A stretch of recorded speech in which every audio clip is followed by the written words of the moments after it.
people have FOMO about the stock market. Lack of volatility is a feature, not a bug. If you think there is a cap on, say, the 10-year yield, where is it? I don't think it exists, but I will say that the danger with private equity is it's not liquid, and my concern is that today we have one of our favorite guests, Jared Dillian, who's the author of the Daily Dirtnap first, author of the book No Worries, which was somewhat of a transformative book in personal finance and investing. And lastly, Night Moves and Other Stories by Jared Dillian. We injected $7 trillion in, we pulled some back, but we still have a crap ton of liquidity. who knows how much longer it has to go. I started looking at this trade literally a year ago today, and a year later it's even bigger. I don't have a position in bonds right now. I've written a novel before. I know the beginning and I know the end, and I don't know any of the shit in between. But I am writing a novel which should come out in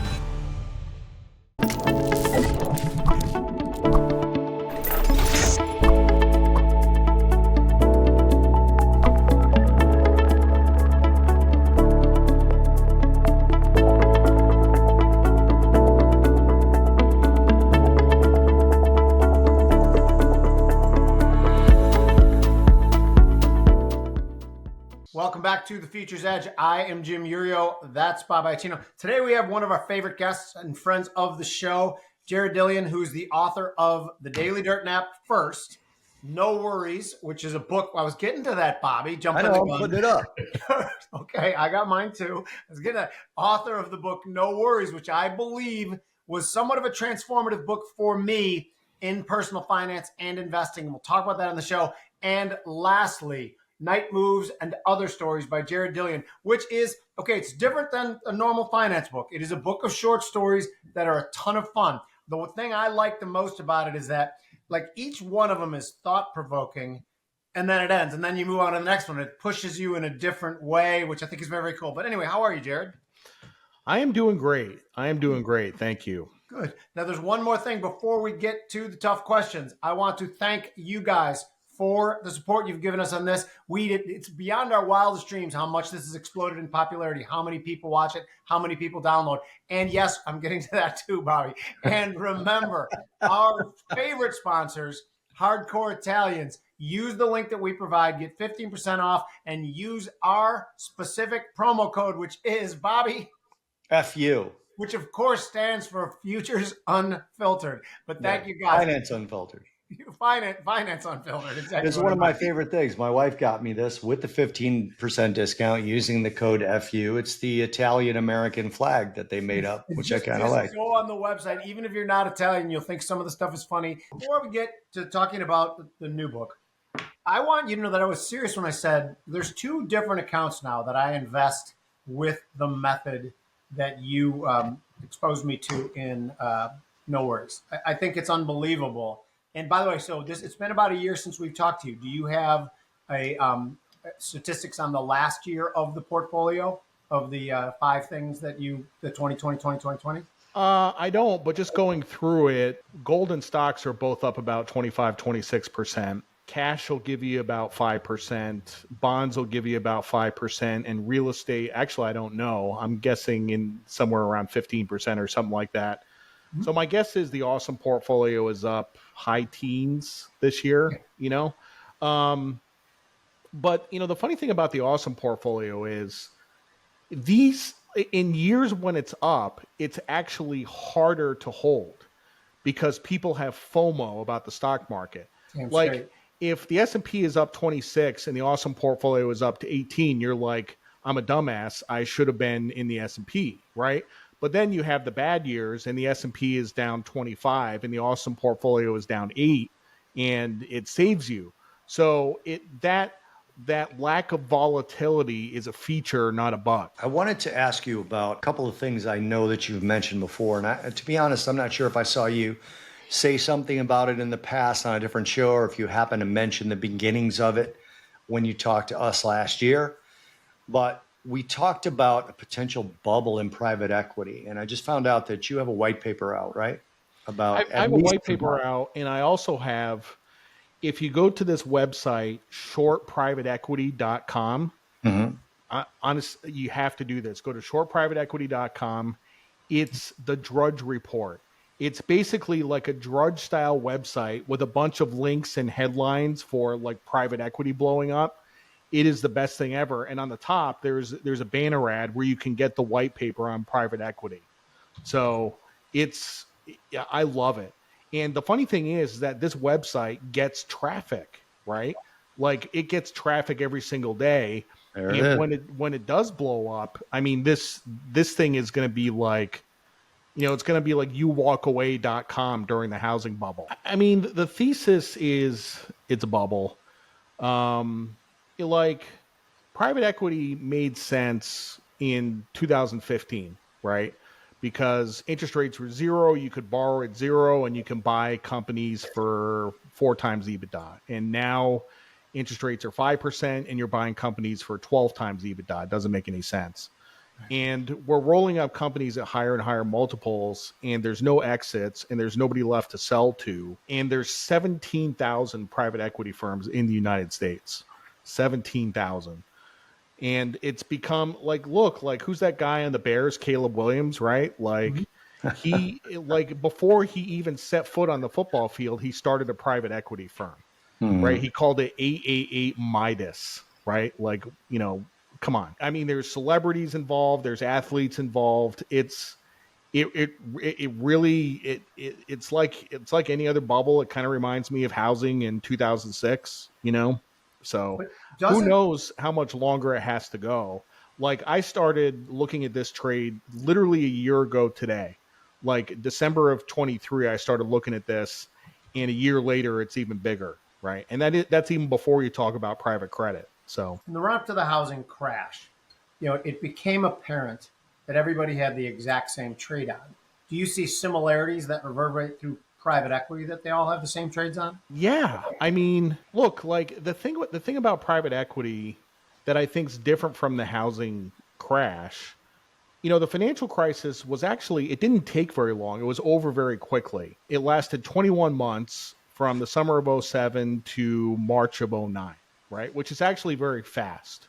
And the reason it was over quickly is because all this stuff was listed or traded OTC, and it was liquidated and you found a market clearing price, right? The danger with private equity is it's not liquid and there won't be distressed sales and it'll stretch out forever. So my concern is that if private equity enters a bear market, public valuations should mirror private valuations, and you could have, maybe not a bear market in terms of magnitude, but in terms of time, it could last 3, 4, 5 years, even longer. And that's what I'm concerned about. So I want to put this up again real quick, and looking at it, if you guys can kind of see as it comes up on the screen, there's Jared's picture in the sort of middle left of Put my that row glass on right, and go close to the screen. right here. You can see it here. I can make this bigger, I think, but No, I'm making it bigger. Yeah. yeah, so you can kind of see over here, there's Jared's picture. Now, so would they click on this link and then there'd be a link to the white paper, or is it somewhere else in here? Just the somewhere white paper is on the top. If you scroll down, it's up there.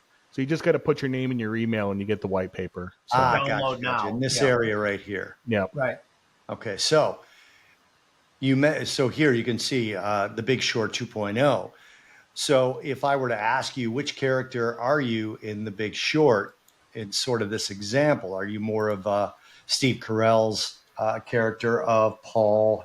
What was his name? Steve Carell's Steve character. Eisman. Yeah, Steve Eisman. Are you Blurry, which was Christian Bale's character, Michael Burry? Are you more Ryan Gosling, Jared Bennett? Where are you sort of in the structure when and where you think this might happen?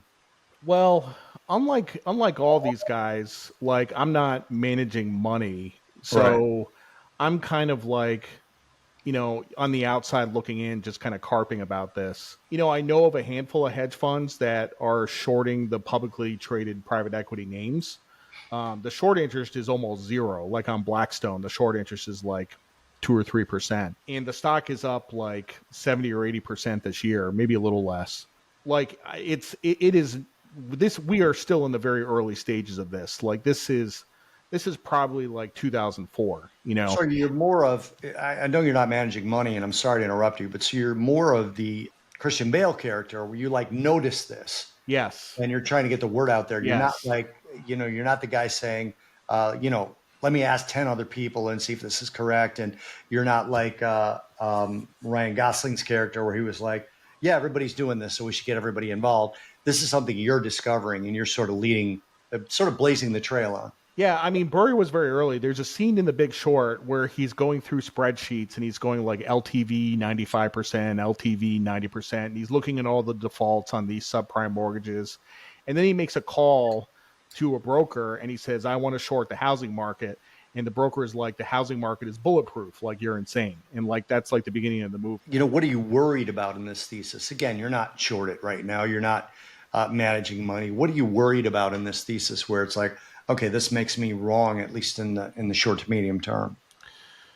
I mean, that is what I am worried about, that this is going to get bigger and bigger and bigger over the course of 2 or 3 years and blow up in a giant supernova. And I think private credit is actually, it's probably the bigger danger, you know, for kind of for the same reasons that I talked about with private equity. Like, you know, the funny thing is that, you know, a bond has been around for 2,000 years. You've been able to trade bonds for 2,000 years. It's a loan that you chop up into a bunch of different pieces. And if you don't like it, if it goes down in price, then you can trade it to somebody else. Like, why would you take on a loan that you can't trade, that you are stuck with? You have to hold it to maturity. I saw the other day that the spreads on C-rated bonds, triple C rated bonds, are now 500 basis points. That's insanity. It's absolute insanity. So what's going to be the thing that flips the switch? Is it going to, first of all, could you do me a favor? Will you explain to some of the people what exactly private credit is compared to private equity? Everyone knows what private equity is, what private credit is. Who's doing the borrowing? Who's doing the lending? What are the people like? Well, so first of all, like, we have high yield bonds, we have junk bonds. So a company that is not creditworthy can access the debt markets by going to a bank and doing a bond issue, right? And then you have a bunch of different investors in the bond. With private credit, you have a company that is going to non-bank lenders, basically, and they are going to lend you money, and it's a loan that you hold to maturity. Now, loans are not new. Loans have been around forever, but it's very different when you have a loan to a bank than a loan with a non-bank lender that you can't trade, you know, and they're attractive because the yields are higher. So if B-rated debt is 7 or 8%, then private credit is 9 or 10%, and people love yields, so that's what they're doing. So the way I see this is when this explodes, it has to, first of all, it has to get to critical mass, which is well on the way for that.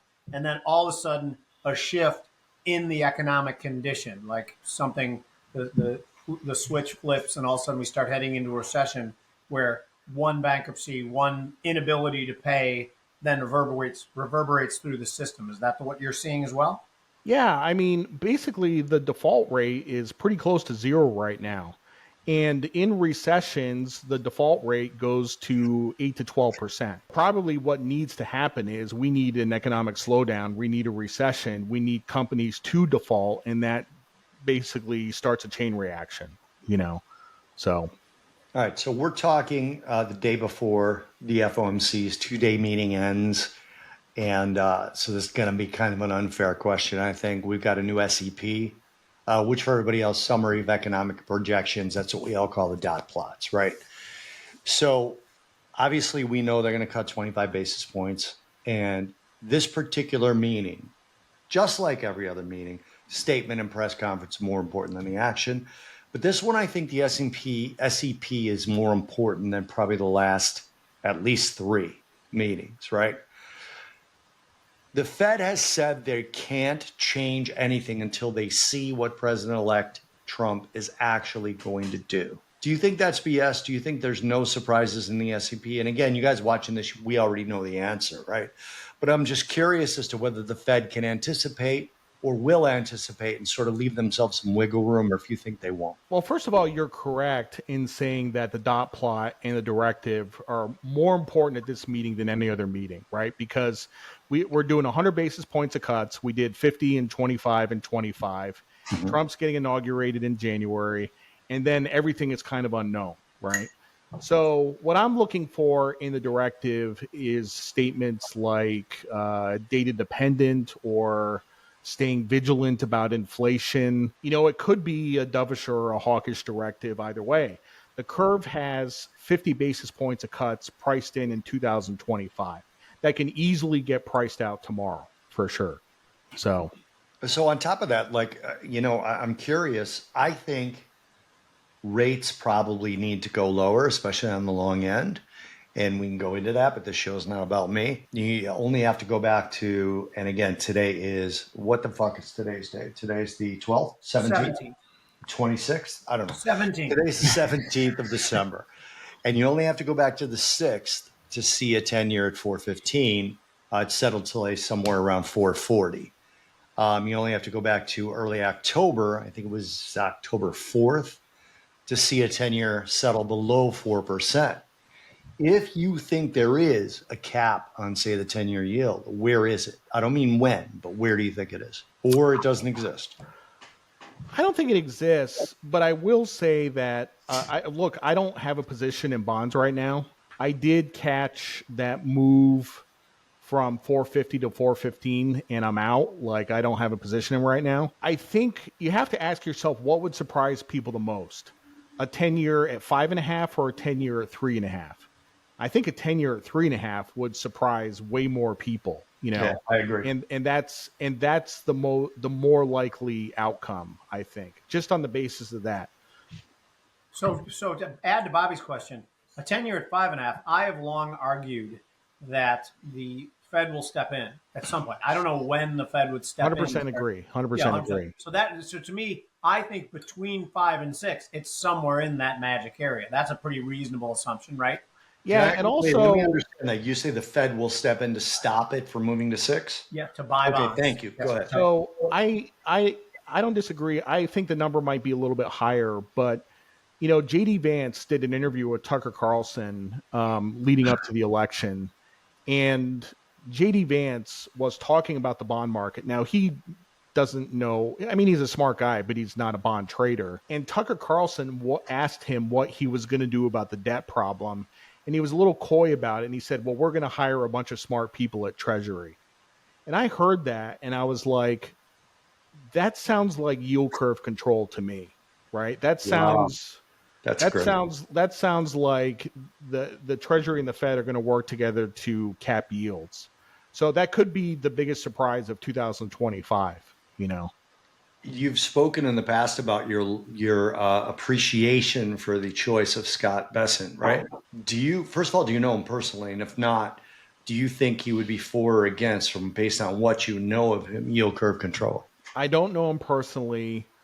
I don't know if he would be for or against it. My guess is, gosh, I don't even know. I mean, he has a job to do, right? Yeah, that's a good question. I don't know. Can I take a shot at it? Completely. Yeah, please. Because I think that you can operate in all the theoretical world you want before you take that job.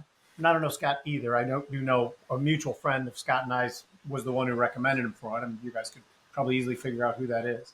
But I think it's easy to have a theoretical bent before you have the job. And then all of a sudden, when you feel hell is breaking loose, feel that you could step outside that. So to go to yield curve control, I think is not unreasonable to think that someone who is a free market guy like Scott Bessent is to move to that if they think that burning pillars are falling from the ceiling. That being said, I think he fully believes that deregulation and tax cuts in the short and medium term are going to be enough to at least make the market think that revenues are going to go up in 2026. And because I think there's a time, and Jared, this is, I guess is going to be a question to you too. I think deficits are going to blow out in 2025, an extra $1 million probably. He's going to cut a shit ton of taxes, cut the corporate tax rate, cut the personal tax rate. I think we could be operating at a $3 trillion deficit for 2025. However, I don't think the global demand for our bonds is going to be that scared if they believe that we are on the right economic path, fiscal path. What are your thoughts on that? No, I mean, deficit, if they cut taxes, and cutting taxes can happen a bunch of different ways. One thing that people are talking about right now is increasing the child credit, right, from 2,000 to 5,000. That's 2 to 3 trillion over 10 years. That is a massive tax cut. And it also puts the bottom 50% of taxpayers deeper into negative tax rates, right? So there's that you could have a flat tax, you could flatten the tax brackets. There's a lot of things you could do. In the short term, it's going to result in higher deficits and people are going to freak out. Just like Reagan in the early 80s, when he cut taxes, the deficit went up and people freaked out. Now, back then, the deficit was about 6% of GDP, right? Now it's about 7 or 8% of GDP. But back then, 1984, I was 10 years old, okay? I was in this fourth grade class, and we used to have current events every week, and they would bring in like this film strip of current events. I was 10 years old, and every freaking week, it was something about the deficit, right? Because obviously, like the educators who were putting together this film strip were liberals, and they were pissed at Reagan, and all they wanted to talk about was the deficit. But over the course of 20 years, we grew out of it, right? The problem is Scott Bessent, Trump don't have 20 years. They have 4 years, right? They have 4 years to enact these reforms and make them permanent, right? You can argue they have 2 years almost, but anyway, yeah, 2 years. Yeah. Right. So that's crazy. I think you're right. And I hope, like, I don't know whether or not I believe all the successes that are coming out of Argentina with Milei. But if that's the case and that's the blueprint, then it gives me a little bit of hope. So tomorrow, Jay Powell's going to ease rates by 25 basis points. Is he easing rates because, one, he knows that the labor market has been misrepresented for a goddamn year and it is genuinely trash if you tease out part-time side hustles, Uber drivers, government, healthcare, all that bullshit? Is he easing rates because he hopes to ease the debt burden of the United States that has a $36 trillion deficit? Or is he just soft in the head? What do you think, Jerry? He's easing rates because 4 or 5 months ago, unemployment went to 4.3% and triggered the SOM rule, and everybody freaked out and thought we were going into a recession, right? Mm-hmm. And so now the Fed committed to, 100 basis points of cutting. The stock market is at all-time highs. Crypto is at all-time highs. NVIDIA is at all-time highs. It basically unleashed risk-taking, and the Fed as an institution is not nimble, and they don't have the ability to take it back and say, actually, no, we're not going to cut 25 basis points, even though that would be the right thing to do. So we spoke to Danielle DiMartino Booth a few days ago. And Jim, correct me anywhere I'm wrong. She thinks we're in a recession. She thinks they're going to backdate it to April. Steph Pomboy, I know, has the same sort of opinion, although we haven't had her on the show for a while. We should probably correct that. But then I look at PPI and I see a PPI number. Again, we all know the data can be bullshit, but we have the data we have. And if you look at last week's PPI number annualized, it's running at like 4.5%. Right now, I know it doesn't get as much attention as PCE or CPI, but it is an input to consumer inflation at some point in the sort of price chain. Where do you fall in any of that, Jared? Do you think, first of all, it doesn't sound to me like you think we're in a recession. Do you think we could go in one, or do you think inflation is more of a concern in the short term? I think of inflation as a concern in the medium term. Do you guys pay attention to the trueflation numbers? You ever look at that? Yeah. So back in August or September, trueflation was around 1.6%. Now it's at 3%, right? Like the trueflation numbers have picked up a lot. In terms of Danielle, like us being in a recession, like she's way deeper into the data than I am. I can't, dispute that at all. But inflation is, I want to say it's in the early stages of coming back. And actually, I think the rate cuts have played a part in it. So my take on that, by the way, too, is that I think this is kind of a weird recession that we're in. I think there was a big gutting of the middle class over the last 4 years. And I think the top 25 to 35% of the population, they have a shit ton of money. There's an extra $2.5 trillion that's been injected into the system. Guess where that money shows up? It shows up in guys like our pockets. It doesn't show up in the bottom 60% pockets. And I think there are people actually struggling. And some of the data that we see, like today, retail sales higher. Yeah, because the rich are real rich and are fueling that. Does that make sense? I mean, when you said we injected 2.7 trillion, are you talking about the pandemic stimulus? So we injected my calculations always, by the way, thank you for asking that, is the money supply growth that was going on after the financial crisis, if you extended that out, which by the way was at a ridiculously and unsustainably high slope, if you extended that out, we'd have 2.5 trillion less of M2 money supply in the system. So I'm just saying that we injected 7 trillion in, we pulled some back, we pulled M2, went down by 4.6%. First time we've ever done that without a depression to follow, by the way. But we still have a crap ton of liquidity and money creation that exists still in the system. That's what I mean. Yeah. Yeah. I don't think I have anything to add. Okay, I think Bobby. that's right. No, I think it's good. The only thing, like when they talk about things being too tight, the only thing I look at is these sort of promise fulfilled to a certain degree of the smaller balance sheet, right? You are seeing a Fed balance sheet only, I say only tongue in cheek, at about 6.8 trillion now, down from well over. Was it over? Did it get over 9? It got over 8. Like 9.2, I think. Yeah. So they have been taking back the balance sheet or shrinking the balance sheet to a certain degree. I haven't done the math as to whether most of that is expiration of short-term stuff or if they've actually done some small sales. I haven't looked at it. But that's the only thing that I see as sort of a fulfilled promise. Everything else to me, the one thing that the followers of the coastal politicians, because I think the coastal politicians know this, is that when you calculate consumer price inflation, whether it's trueflation or something else, all the voters and the consumers still see and feel is that original 20% boost, right? Oh, yeah. They haven't seen that go away. Yeah. I mean, that's economists, when they look at inflation, they look at a chart that goes like this, right? And that's CPI. That is the rate of change of inflation. When consumers look at inflation, they see a chart that goes like this, which is the level of prices, right? So it's a constant reminder. You go to the grocery store every week, it's $300, and you're like, damn it, in 2019, it used to be $150. Therefore, we have inflation, right? And that drives everybody's thinking. And that's sort of the new social media response from people who are sort of, again, followers of the coastal politicians.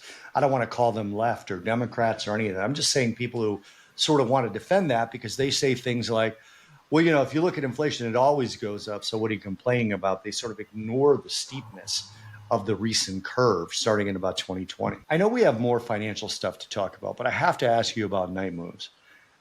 Because it was a departure from me having read No Worries, right? We knew you were coming out with a book. You were kind enough to send us copies of it. I started reading it, and one of the things I've always struggled with fictional short stories is, goddamn it, I want the rest of the story to continue. And I can point to 2 specific chapters. One of them was left out. I wanted the story to continue. And the other one is actually the one the book is named after, Night Moves. There's actually 2 others, but I don't want to say the chapters because I think people will sort of make assumptions about my character if I say the chapter and end up buying the book. But those 2 specifically, how do you decide as an author of short stories? Because I know you've said in the past that when you retire, you're going to be a novelist. Where do you decide to end those? Is it actually with the effect that they had on me, where I'm like, fuck you, Jared, I want to know what the hell happened at the end of Left Out? We can call him. Yeah, I mean, you didn't even know what happened. That's the mark of a really good short story, is that I don't want to say it leaves you hanging, but it sticks with you for a long time afterwards and you think about it, right? A bad short story is you read it and you're done and you put it to the side and you never think about it again, you know? And I think Jim said that the stories were thought-provoking, and they are thought-provoking. They get you thinking about a whole bunch of different stuff, you know? So that's the mark of a good short story. One thing, by the way, that it gets me thinking, by the way, is we love Jared Dillian, but sometimes you're dark. Sometimes your mind goes to places, right? I mean, are you, okay, no, let's scratch that question. Okay, here's my next question, okay? Who is your favorite fictional author, historical fiction author, and documentary writer? I don't read historical fiction. I don't watch documentaries. I do read a lot of fiction. My favorite author is a guy named Barry Hannah, who passed away about 10 years ago. He was from Mississippi, and he taught at Ole Miss. He was a writing professor. Barry Hannah, in his entire career, never sold more than 7,000 copies of a book. But if you asked the greatest writers who their favorite writer was, it was Barry Hannah. The guy was a genius, an absolute genius. I go back and read his stuff once every couple of years. Like, it literally brings tears to my eyes. It's incredible. Which one should I start with? So he has a short story collection called Airships, which is very famous. You should get Airships. There's a story in there called Testimony of Pilot, which is his best short story of all time. It's fantastic. Okay. So, Bobby? So in Night Moves, you're the author, so you seem to know an exorbitant amount about DJ equipment and what they do. Is that from personal experience? Because if you are a DJ, I didn't know that. Yeah, I am a DJ. Yeah, and I have produced music before. I do know how to produce music. So I got the idea for a story. I have a music producer buddy. I've produced with him in the past. He lives down in Miami, and I was visiting him at his house, and his neighbor came over, and I met her, and she complimented me on my tattoos. And that's where I got the idea for a story. Like, hey, you could have this music producer living in this, fancy neighborhood in Miami, and the mom next door comes over and whatever. I mean, that is a sort of a blueprint of a story that has been done thousands of times. Yeah. Everybody wants to have an affair with the neighbor next door, but I think I executed it very well. So. I'm looking through the book as you're talking, because I'm trying to remember the name of that one piece of equipment you put in there where I had to literally bookmark arpeggiator or so Arpeggiator. Yeah, an arpeggiator. Yeah. And somewhere, again, it's been a while since I read that chapter, and it was like I make sounds. I was putting in an arpeggiator, and I'm like, what the fuck is he talking about? So I'm like looking it up, and even the definition, I couldn't understand it. So having said that, I got to ask you, since you are a DJ, and that style of music's not my style of music. I'm a rock guy. I've been playing the drums for a short period of time, and God, I hope this doesn't come out wrong. It's our show. It can come out wrong. I've never thought of DJs as musicians. Okay, never. And I thought to myself, okay, so here I am, learning how to play drums, and I can play drums, but I'm not Neil Peart. I'm not even Neil Peart's pile of shit, right? It's just like I can play a rhythm and I can transition, and I think about how hard that is. And then I once watched a Dead Mouse documentary, and I started to slowly change my tune about DJs. But I still am not sure if musician is the right term. What do you consider DJs to be? You obviously make music. So, DJs perform music and producers produce music, right? And it's actually two different skills, and some people do both, right? So I've done both. I have produced one track, and I can send you the track afterwards, and you can listen to it. I'd love to get it. Producing music is composing, right? You have a kick drum, you have a bass line, you have synths, you have chords, you have hi-hats, you have claps, and you're putting it all together in an arrangement.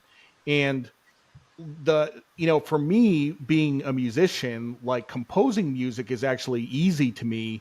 The hard thing is dealing with the fucking software. Like, because I'm 50 years old, and you have these 17-year-old kids who know how to use all the shit on the software, and I don't. And it's just really, really hard for me. So that's for me, that's the hard part, So for me, the hard question to that too. Yeah, but let me just add this in real quick. For me, the hard part is hitting the snare at the right time, and hitting the hi-hat at the right time, and hitting the crash without screwing up on the kick drum and that kind of stuff. And that's why I actually very much appreciate what you just said. You called yourself a composer of music? Yeah. Okay, I love that. That makes sense to me. Go ahead, Jimmy. I'm sorry. So when I hear that type of music, electronic dance music, a lot of different kinds of music. Like when you hear Eric Clapton or Stevie Ray Vaughan play a guitar, or you hear Stan Getz play his tenor sax, or Miles Davis with his horn, I always feel that if you listen to it enough, you can almost feel like their mood and emotions through the instrument that they play. And maybe I'm just crazy. Maybe that's too much pot from the late 70s. But sometimes I feel with the computerized stuff, I don't feel those emotions. Do people who are involved in it, is there another just glass you break through and you can feel that stuff? Oh, yeah. I mean, look, there's all different levels of producers. You know, a novice producer isn't going to be able to elicit that emotional response, but a very skilled producer can do that.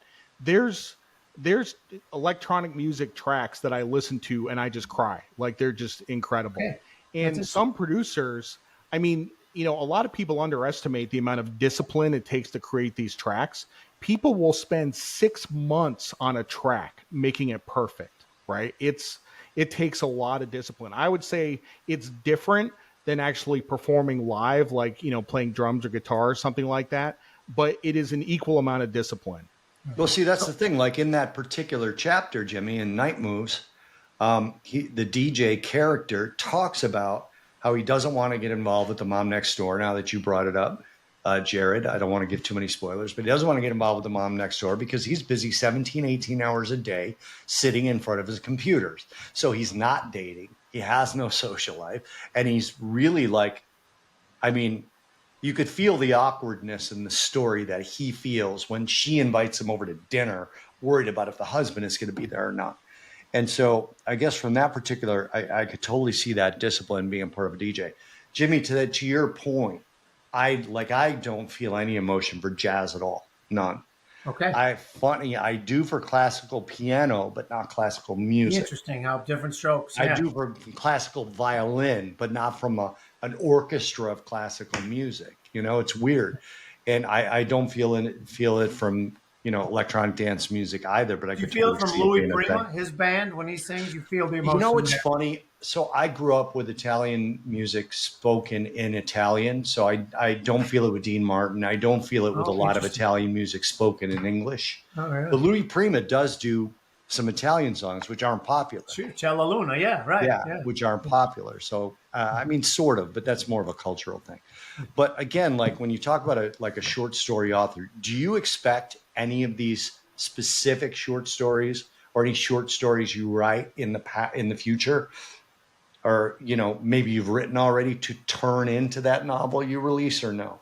And I'm not asking for you to write one for me. I'm just saying in general. No, I don't. I mean, so I have a couple of book projects that I'm working on. You know, we talked about the awesome portfolio. I'm actually doing a book about the awesome portfolio.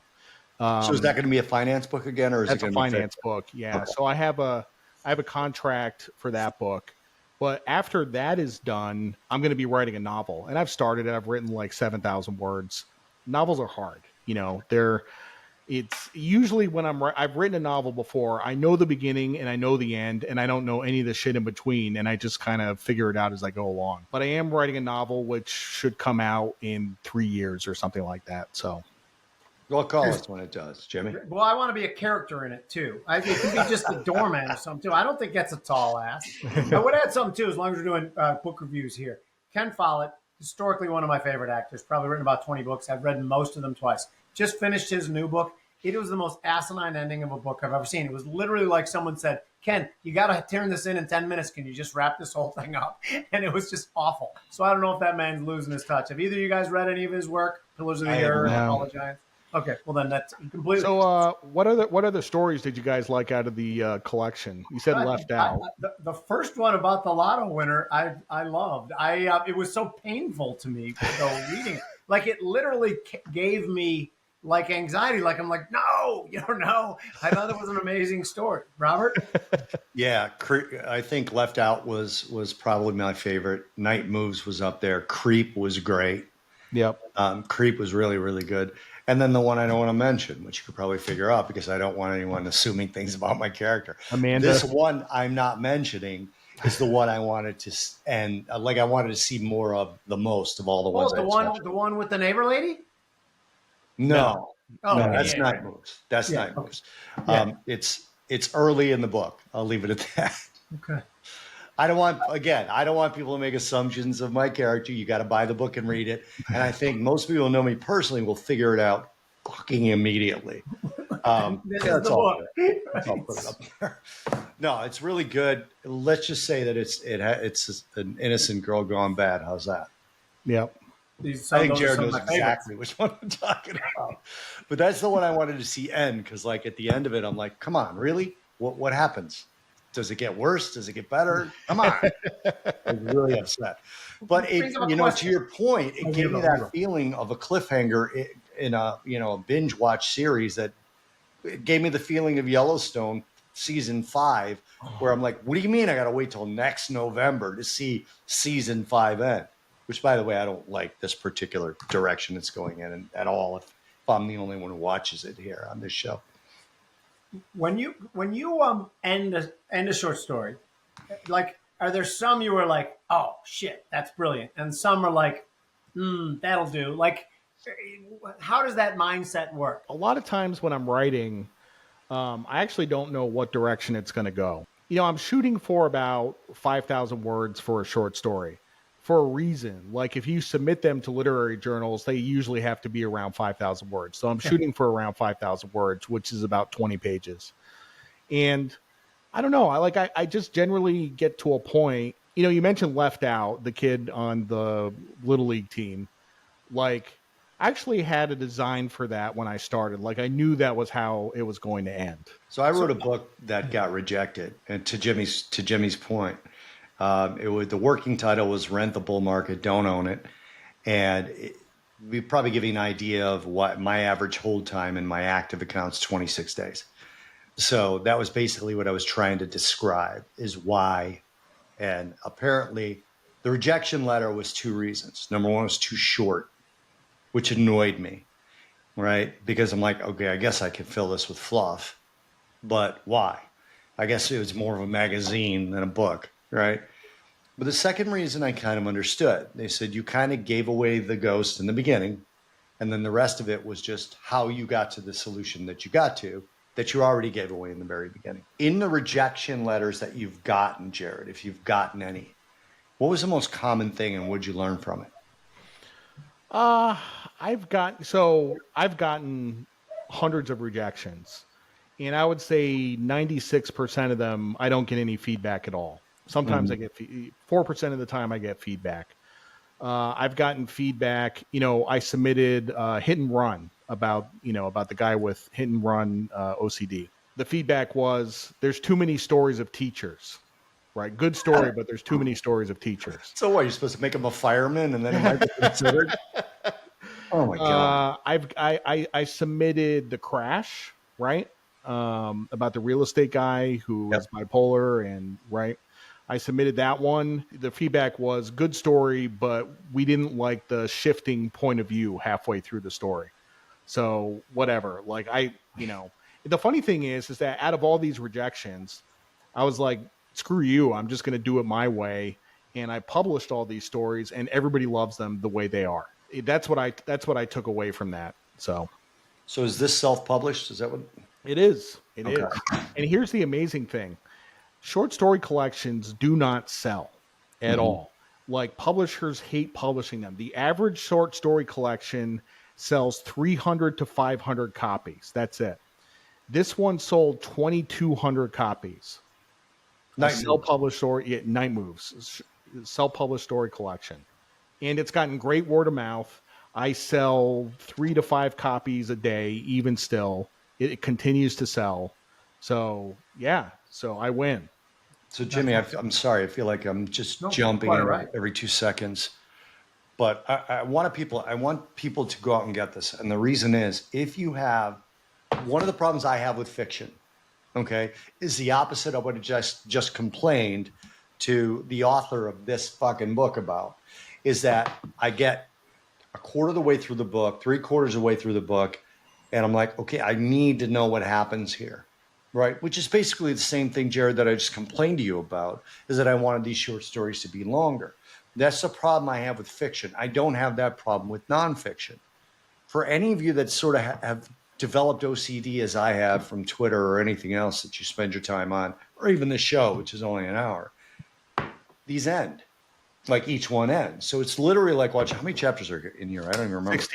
16. You read 16 books if you get this book. And you could literally sit down. Something I learned from Huberman. A long time ago, I saw a little clip with Andrew Huberman that said, if you're having attention problems, which I was having at the time, one of the ways you can change that is, the minute you get up, don't look at your phone, go out and look sort of sun adjacent, right? Which now, Southwest Florida, the sun's not up when I wake up, but as soon as it's up, I go outside, I try to steer as close to the sun as I can without, hurting myself. For about 10 minutes, I kind of look up to the horizon and kind of make sure I get this morning sun.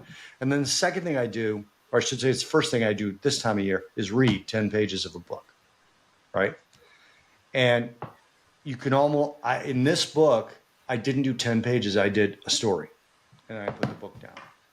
And I would like more of this. I really would. I've never in my life thought that I would start looking for short story authors, but I think that's probably my way to read fiction, is short stories. Barry Hanna is next. I think I remember the name. I'm going to pick up that book too. I think that's a cool idea. So anyway, I appreciate you writing this. I want people to go out and buy this book because I think you'll learn that through these stories, a lot of people have the same problems with fiction that I have, and this is a way to sort of cure that.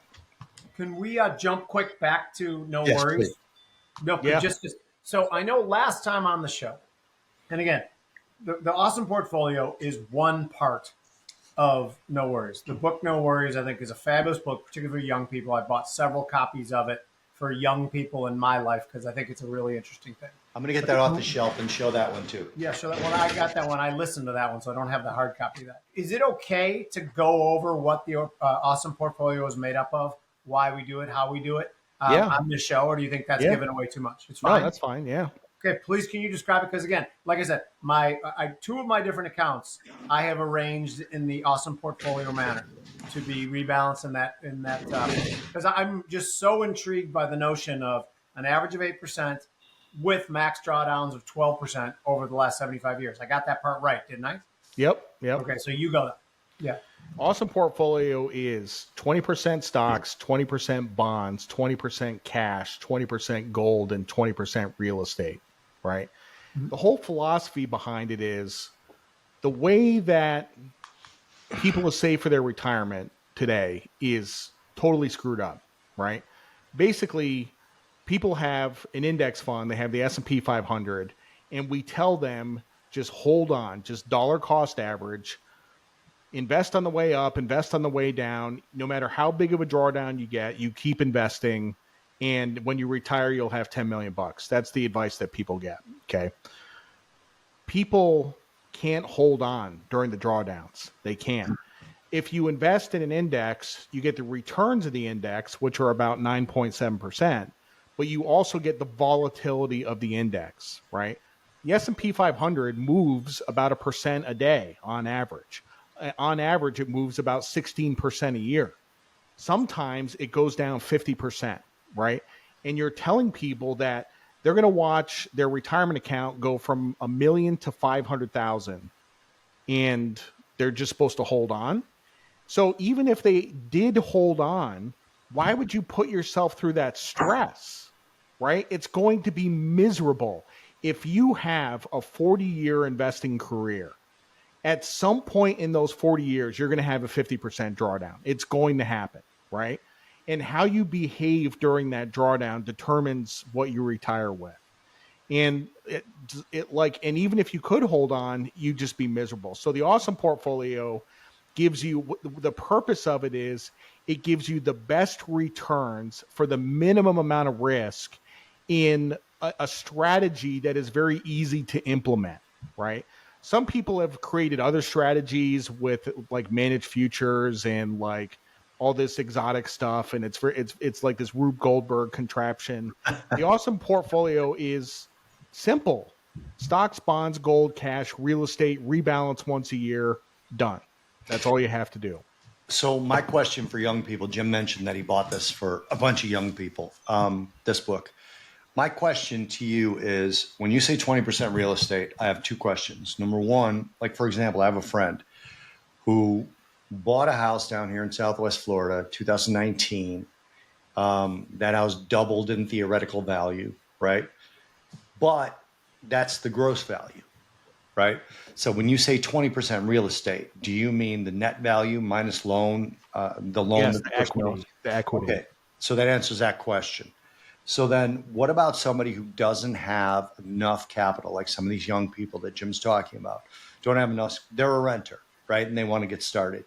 Is there, is it REITs? Is there a It's specific REITs. REIT? You're right. REITs. Is it residential REITs? Is it commercial? Is it a mix? No, it's the one I recommend is VNQ, which is the Vanguard REIT Index, which is apartments, office, everything. All it's the whole REIT sector. So it's a mix. yeah. So even like now, you'd think to yourself, shit, I don't want commercial real estate. But your contention is that eventually you may again, and this is all part of the diversification thesis. Yeah, I mean, diversification means that you are going to own something that you hate. Of course. Right. Yeah. And the pushback I get on the awesome portfolio nowadays is, everybody is operating under the assumption that interest rates are going higher. And they're like, why would you own bonds? Interest rates are obviously going higher. I'm like, well, you don't know that, right? Like, you don't know that they're going higher.